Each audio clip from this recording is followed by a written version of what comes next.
Hello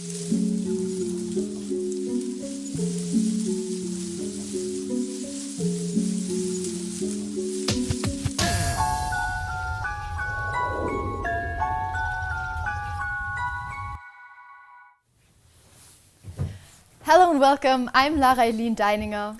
I am Valeski Boer and you're watching Hooked Up with Nature. A show in which we highlight the diversity and possibilities nature brings here in Arizona. And in the spirit of nature, Lara Eileen, I have a question for you. If you were lost in wilderness, what would you do? First, I would try to find people and then drinkable water, I guess. Especially if I'm not able to find anyone. But I desperately hope that I will never find myself in a situation like that. I could get why. I know you would be able to manage though. You look a bit like Jane from Tarzan. Oh, I would love to be Jane. I mean, Tarzan does represent the ultimate hookup with nature. Unfortunately, Tarzan couldn't be here today.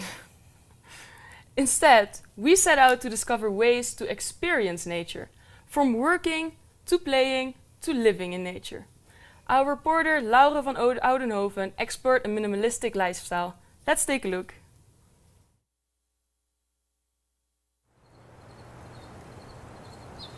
Arizona has spectacular scenery that calls us to come outside and enjoy the landscape. All of us can live in nature, if only for a day, a week or full time.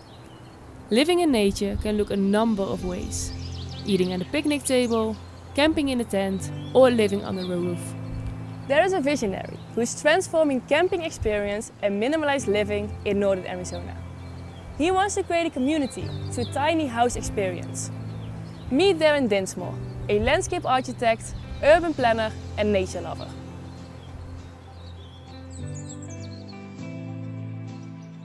If you were staying in a 200, 300, 400 square foot tiny house with a well-designed indoor-outdoor space, it's going to encourage you to get outside. And a couple of our tiny homes don't even actually have formal dining or eating spaces inside, so it forces you to go outside, to sit out in nature and to dine in nature in the evenings. Darren says tiny houses invite residents to live outdoors. We've got large decks, as you can see here. They're actually larger than the tiny homes themselves, hot tubs and fire pits. Regardless of the weather, guests spend their days enjoying what Mother Nature has done. People are getting up in the morning and going hiking super early, maybe coming back, hot tubbing and having a nap, and then going out again at sunset and doing another hike and watching the beautiful sunset and the glow on the red rocks later on in the day. For many people, living in a tiny house in the Red Rocks of Sedona provides numerous personal connections to nature. A lot of people are also coming here just for a private retreat. So there are a lot of people in Sedona that offer healing and energy work, and we're kind of known for that globally here. Another benefit of living in a tiny house is the opportunity for sustainable living, making the environment a big winner. With the tiny homes, we know that people use 1/6 of the water that you normally would in a hotel room, and half the energy as well. Meet Isaac Dudley, rich friend of the Verde River, who collaborates with Darren to improve the eco-friendliness of tiny houses. Here in our communities, we get 100% of our water from groundwater, 100% of our drinking water. Both men focus on water repurposing at the tiny houses. Two of the units here, the showers and the tubs have been connected to provide water for the mature trees and the pollinator garden here on site. Their efforts make a difference in an area that receives limited rainfall yearly. Water conservation here at the property, we're able to capture and conserve over 20,000 gallons of water per year, which is pretty significant. The beauty of nature combined with the charm of tiny house living makes for an appealing lifestyle choice in northern Arizona. Wow, that looks absolutely amazing. This makes living in nature look so easy, but what do you do when you don't have any shelter and end up stranded in nature? I'm here with Vincent Pinto, who is a wilderness survival instructor. Vincent, you call yourself a naturalist, an ethnobotanist, an amateur astronomer, a conservationist, and a wildlife biologist. That's a lot of interesting job titles, but what does that actually mean? Well, down by Lake Patagonia, Arizona, I run Raven's Way Wild Journeys, my nature, adventure, and conservation organization. And our focus is to connect people with nature, wild journeys. And I want people to form relationships with nature that will avail themselves to the beauty out there, but maybe help save their lives. The common denominator is you're connecting with nature, and certainly with wilderness survival, that can be really important. And why is it so important to learn wilderness survival skills? I think it's vital. If you're going to put yourself outside in nature, you need to know some skills at least. And you can see from the display out here, I made everything on the table, that I avail myself to the natural resources of Arizona to create survival tools. Now I have some modern survival tools here, like a signaling mirror, but hey, what if you lose that, forget it, use it up, or it doesn't work? Then what? Then you have to do this. So why not learn this from the get-go? All our ancestors used to do this. Sounds very smart. Arizona is infamous as a place where you can get in trouble with the wildlife rather quickly. How true is that? It's absolutely true, 100%. And right here I have the proof. I talk about thorns, stingers, and fangs, a class I do, thorns. We're going to be hurt by plants. Look how sharp that agave is. I won't even hand it to you. Look at the prickly pear. You can't even touch that. So you will be hurt by plants. Stingers. Look at this large tarantula hawk wasp. It's almost the size of a hummingbird. What if that stings you? That's going to be a world of hurt. And then fangs, you're probably not going to run afoul of, say, rattlesnakes or mountain lions or black bear. But let's get back to the tarantula hawk. Let's say it did sting me.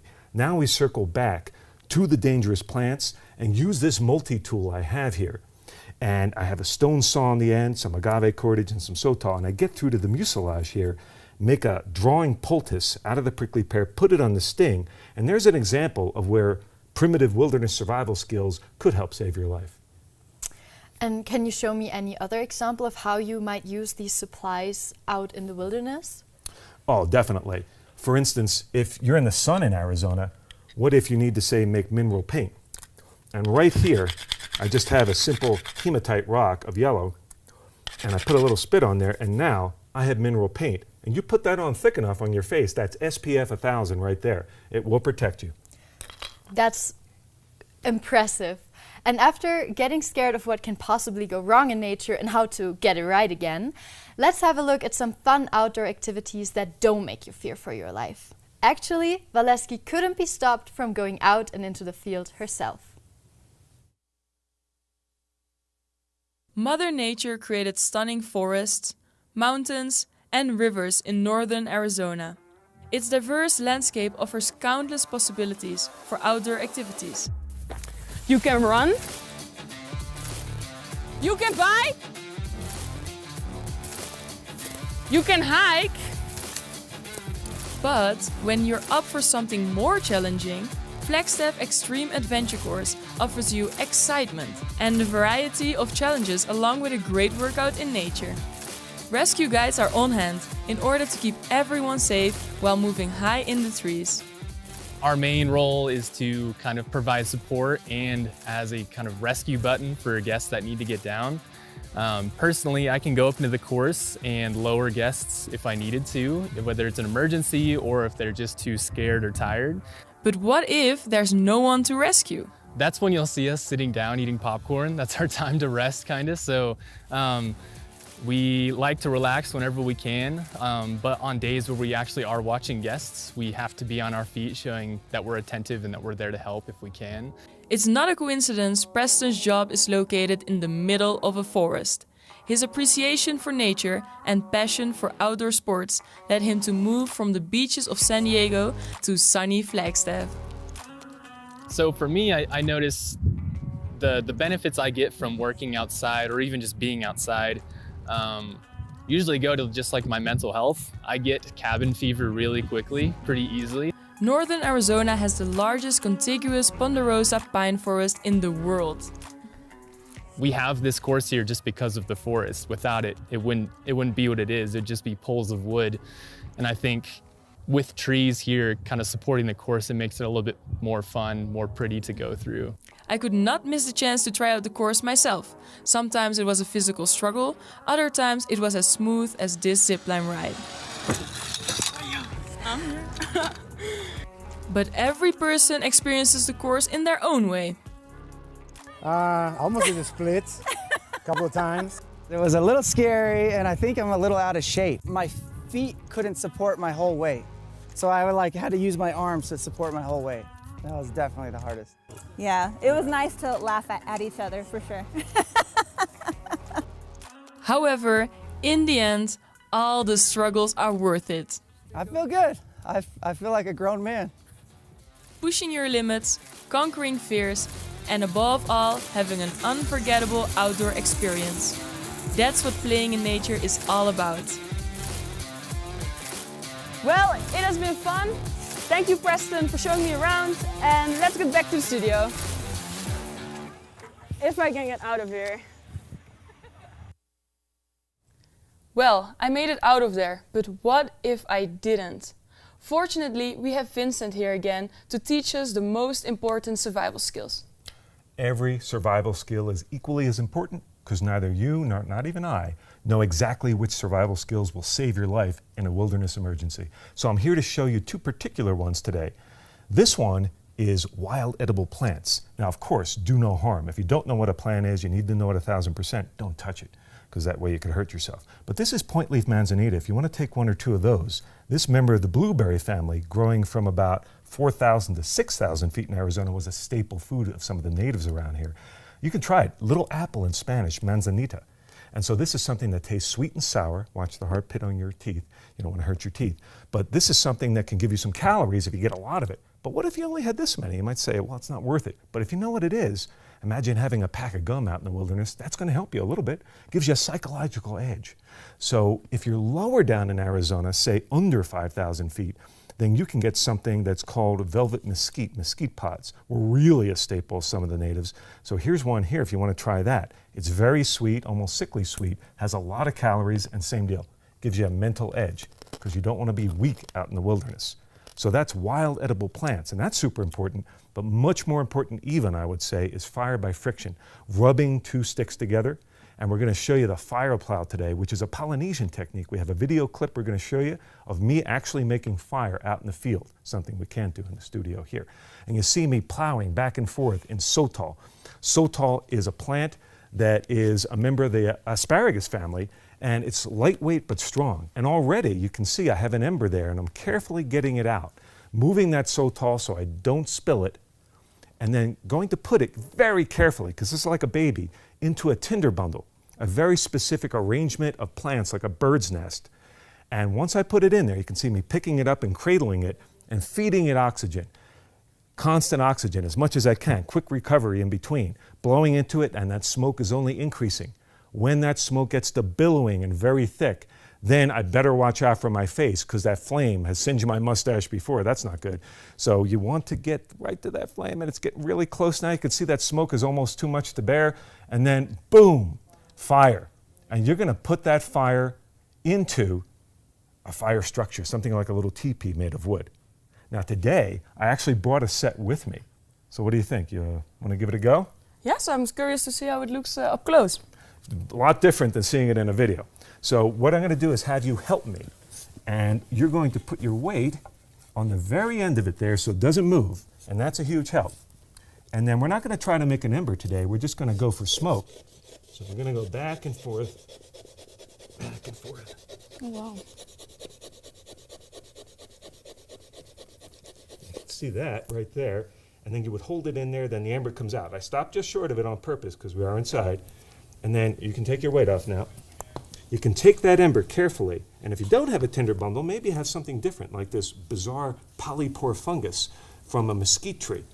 And if you put that ember on there and treat it just right, this can smolder the ember for many minutes or even 10 hours in some cases like this one. Okay, so that's one way to make fire by friction.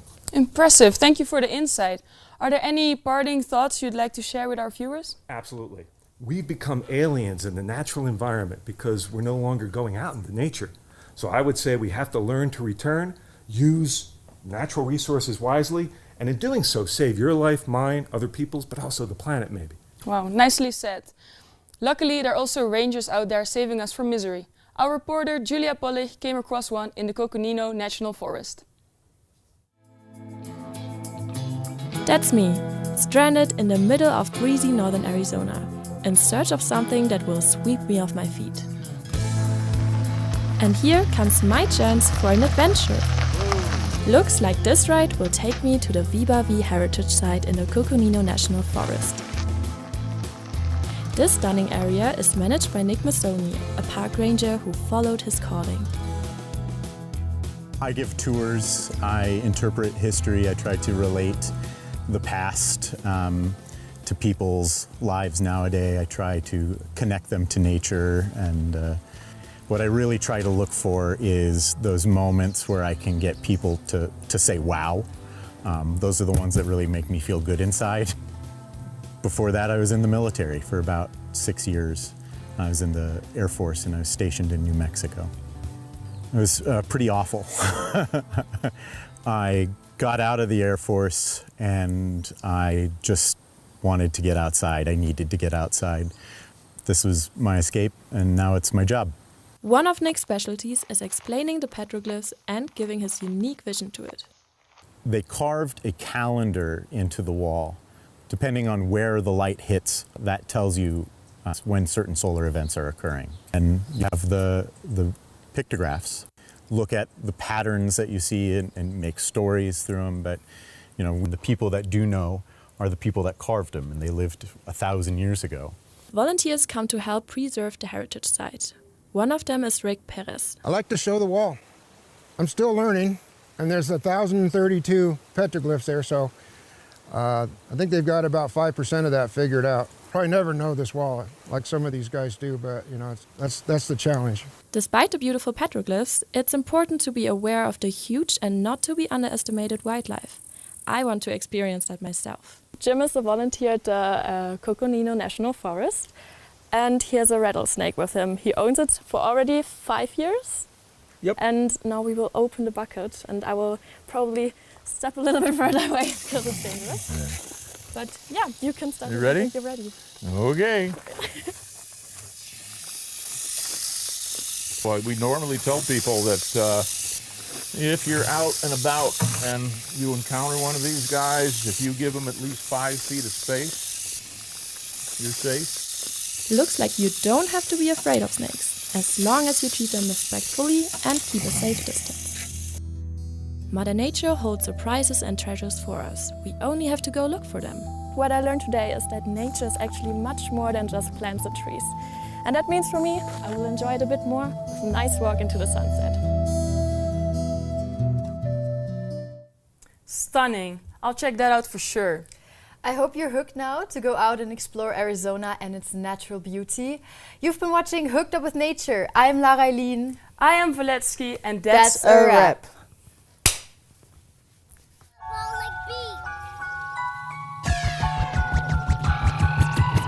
Yo, listen up, let me introduce you to the crew. From NL to the US, we made all of this come true.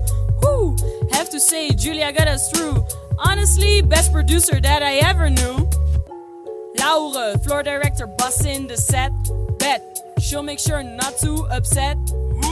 Vilma, cashier, killer, directing shots, connecting dots, stop staging the plot. Next up, Elias, the technical director, with a big ass machine color projector or a selector. A connector, working with Iris working on them vectors. Making graphics pop through the show non-stop. What about the video player? Where is Corina? What's up? She got a display, slay and pray for no flop. Brings us to audio, it's Yammer had to keep on top. Mic check, what the heck, he'll be back. We call him Jelmar, checking on the soundbar. Behind the camera, who there? Maya and Julia. Third camera is Salim, putting all the close-ups in. And who's in the scene? It's me and Lara Eileen. We're the anchors, dropping all the bangers. Skr, skr. Wow. Valetsky is out. Big shout out to Jan, Todd, Dr. Brian, Paul, Charlie, Lieke. All the PAs, where y'all at? Michaela, Eric, Luke, Bailey, Emily, Maddie, Graham, I see you. Breda University Productions. Featuring NAU, that's what's up.